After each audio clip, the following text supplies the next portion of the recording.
Non stop news के सभी दर्शकों को स्वतंत्रता दिवस की हार्दिक शुभकामनाएं। चलिए शुरू करते हैं आज की पहली और बड़ी खबर से। झारखंड के मुख्यमंत्री हेमंत सोरेन मोरहाबादी में आज फहराएंगे तिरंगा।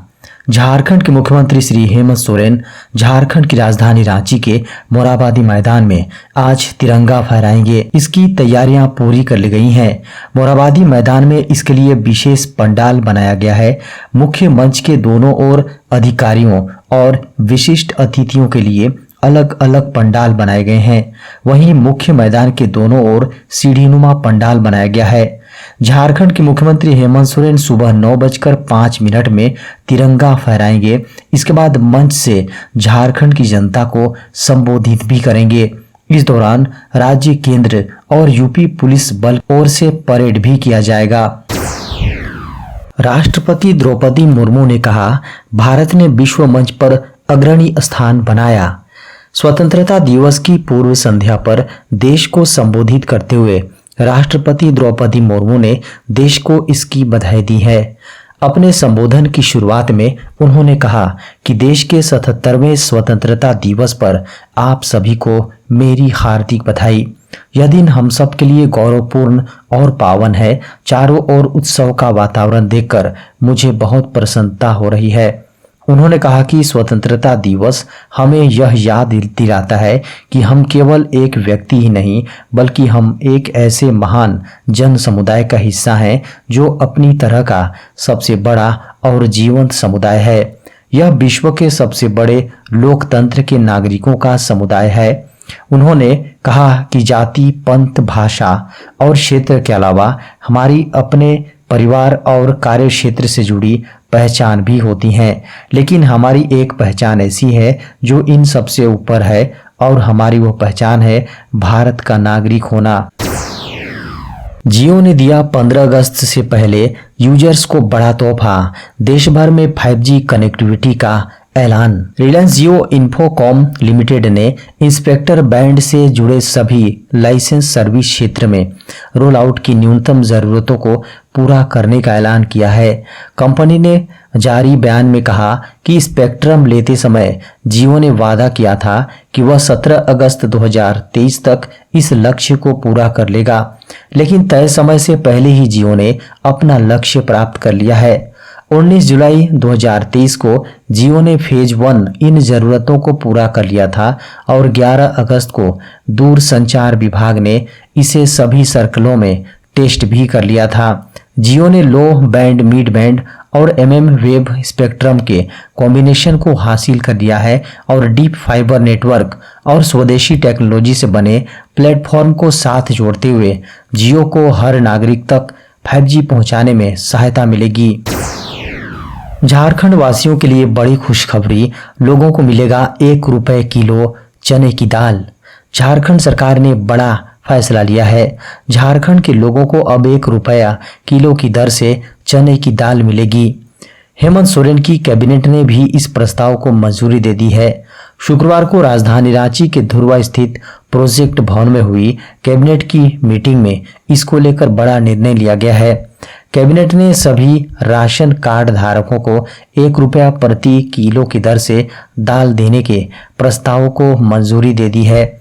इतना ही नहीं, पथ परिवहन निगम के जो कर्मचारी बिहार से झारखंड आए थे, उन सभी को सरकारी कर्मियों के रूप में झारखंड में समायोजित करने के प्रस्ताव को भी मंजूरी दे दी गई।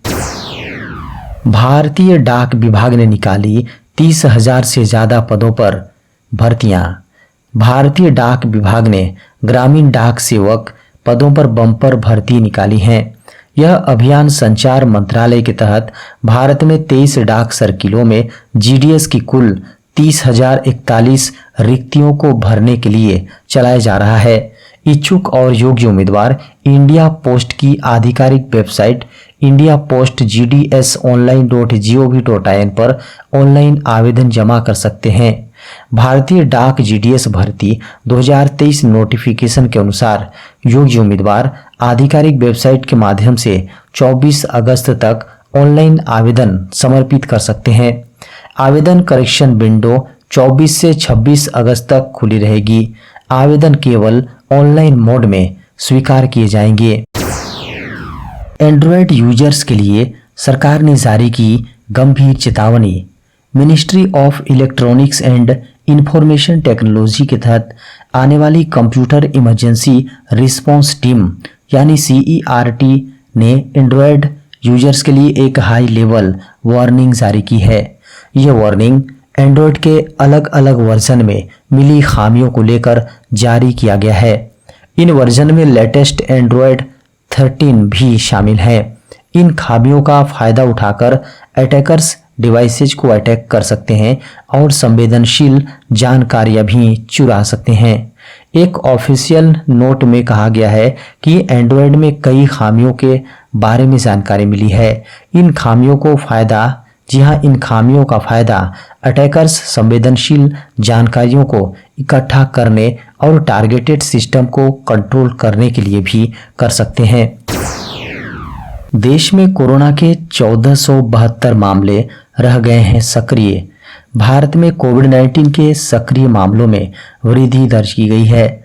14 अगस्त 2023 को सक्रिय मामलों की संख्या 1472 के आसपास बनी हुई है। 13 अगस्त 2023 की सुबह 8 बजे केंद्रीय स्वास्थ्य एवं परिवार कल्याण मंत्रालय द्वारा जारी आंकड़ों के अनुसार देश में सक्रिय मामलों की संख्या 1470 थी, जबकि 12 अगस्त 2023 को इनकी संख्या 1487 दर्ज की गई थी। स्वास्थ्य मंत्रालय द्वारा जारी आंकड़ों के अनुसार पिछले 24 घंटों में 39 नए मामले सामने आए हैं, जबकि 37 लोग कोविड-19 से रिकवर हुए हैं। पिछले 24 घंटों में महामारी से किसी की मौत नहीं हुई है।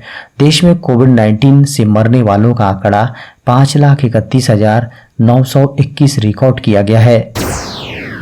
भारतीय वायुसेना में अग्निवीर पदों के लिए जल्द करें आवेदन।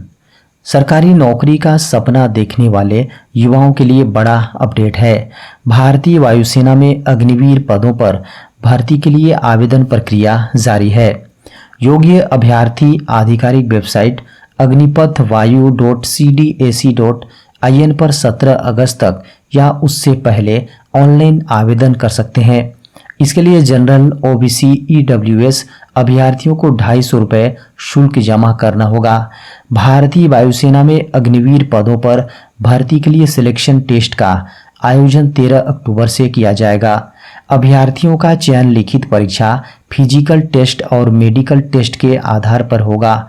इस लिखित परीक्षा में 12वीं स्तर के प्रश्न होंगे। प्रत्येक सही जवाब पर 1 अंक मिलेंगे और गलत जवाब पर 0.25 अंकों की नेगेटिव मार्किंग की जाएगी। भारतीय वायुसेना में नौकरी के लिए आयु 17.5 साल से 21 साल के बीच होनी चाहिए। साथ ही मान्यता प्राप्त बोर्ड से कक्षा 12वीं पास होना अनिवार्य है। देश में 21 अगस्त को मनाया जाएगा विश्व उद्यमिता दिवस। देश में युवाओं को अपना खुद का काम करने के लिए प्रेरित करने के लिए 21 अगस्त को विश्व उद्यमिता दिवस मनाया जा रहा है। उद्यमिता दिवस के कार्यक्रम 2 अक्टूबर तक चलेंगे।